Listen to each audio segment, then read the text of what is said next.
had her right before they left the state and took off on their all over the place thing that they were doing. She threatened to kill me almost 10 years ago because I didn't believe John was a prophet of God. Okay, can you repeat that again? She threatened to kill me about 10 years ago whenever I told her I did not believe John was a prophet of God. She threatened to kill you because you didn't believe that John was a prophet? Yes. Wow. And I'm her daughter, so if you can just imagine, you know, what kind of thing. I've watched the videos and I've seen her talk about people, the threats and stuff like that, but I'm thinking if people only knew that what you've done to your own children and the threats your own children, you know, yeah, it astounds me. But she absolutely, she me that anybody that didn't believe John, or anybody who didn't believe the prophet, and she was speaking of John when she said this, God has given us the power to scour them from the face of the earth, and we will use it. And she was talking to me, and I took that as a threat against my life.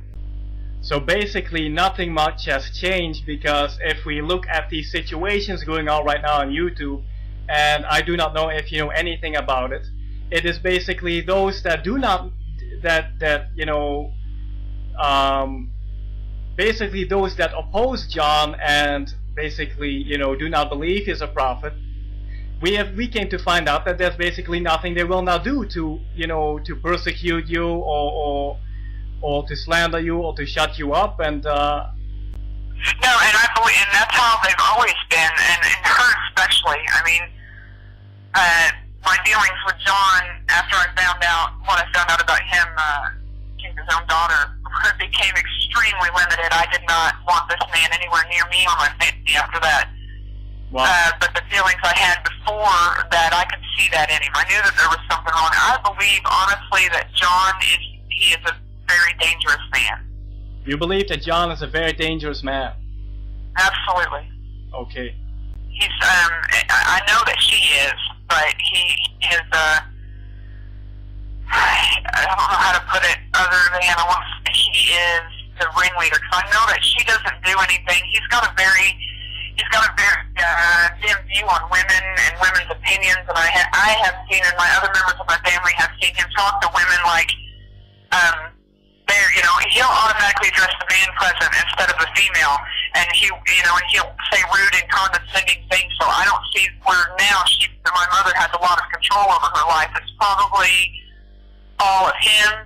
Anything that she says and does now is going to be with his approval, just knowing what I know of him. But in that same respect, my mother also has the capacity at any time to end arguments, and she doesn't. So all right.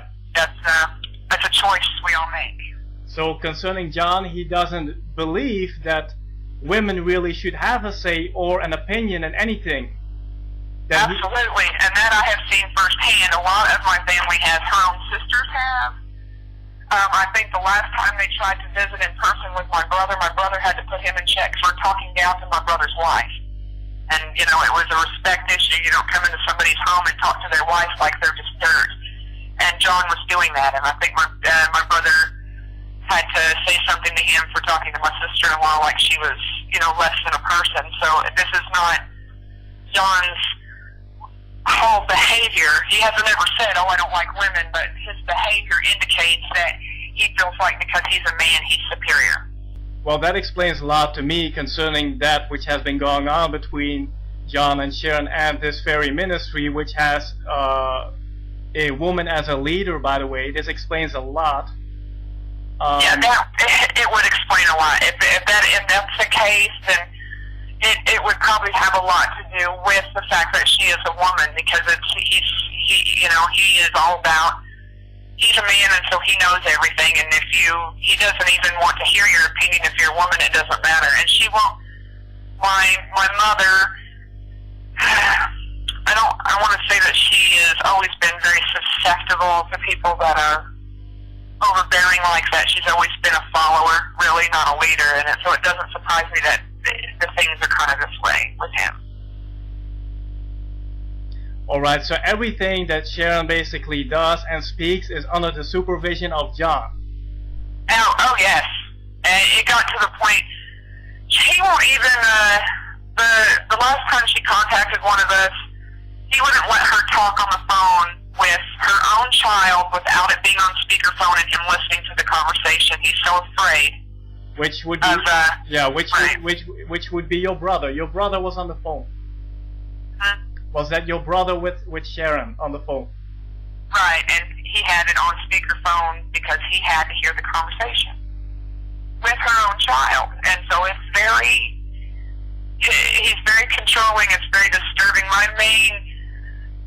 I know that they go from place to place, joining different religious groups and stuff like that. And I know that their views change a lot. My main concern is that they're going to start their own, and I know people throw around the world where this place is a cult or that place is a cult or this religion is a cult, and as to who is right on that, I don't know, but I will tell you that if John ever manages to get his own following, quote unquote, going, it will be a cult situation. He is not in any way, shape, or form the religious leader that he claims he is. All right. So this is one of the reasons why you feel this burden to bring this truth out now. It is because you want to prevent that from happening, and on top of all, people's children are not even safe in... no, right. Yeah, okay. Right, and I can't,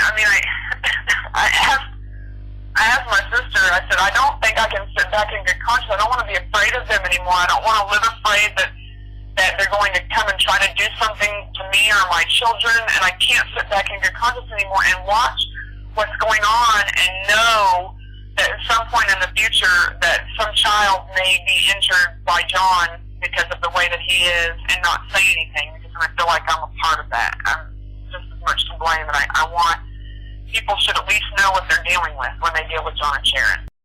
I really admire and respect your courage to come forward here, because if I get this right, it is basically fear that has kept you back all this time to bring these truths up. Yes. Wow. Absolutely. I've lived a good portion of my life terrified of this woman and him. Terrified. And we all have, to a certain extent, all three of us. Wow, okay. So now after like 10 years, it is time to no longer receive this spirit of fear. And I believe for sure that for a change they will fear you now. And, I think a lot of people will be set free through this. Well, it's going to be hard for them to stand up. They're going to stand up and call me a liar, but the fact is, everybody watch. There won't be any slander lawsuits filed against me, and I'll tell you why. Because the truth is on my side. I have a whole family full of people, not just mine, but her immediate family, people that, my aunts on her side, and people that know her as well as I do. There's nobody that will defend her. No one, because they all know the truth. So just watch. They're going to call me a liar. They're going to call me saying I slandered them. Well, but they all have the recourse of the law in the United States, and they can feel free to use it. I would actually ask them to give it a try. So, if I refer people to you, if we put out these videos, then you are willing to really to testify of John and Sheren, and basically your whole family, if needed to, would back you up. Yes, absolutely. And my brother and my sister have also said that when this video is posted, that all three of us will post to it, telling people we are actually her children, and you guys can feel free to message us on YouTube if you'd like, and we will talk to any one of you. And we're the only 3 kids she has, and so we grew up with her, and we know her better than just about anybody else. So. All right, okay. Wow, this is quite a testimony, and this is basically just a fraction of all the things that happened, huh? Yeah, it's just a small piece of the pie. I had 18 years, almost 18 years, of torment and torture at this woman's hands. Wow. And so that was just a very small piece. It would take forever to get it all out, because the abuse wasn't only physical, it was mental too. And I spent more years dealing with the mental abuse that she laid on me than the physical by far. So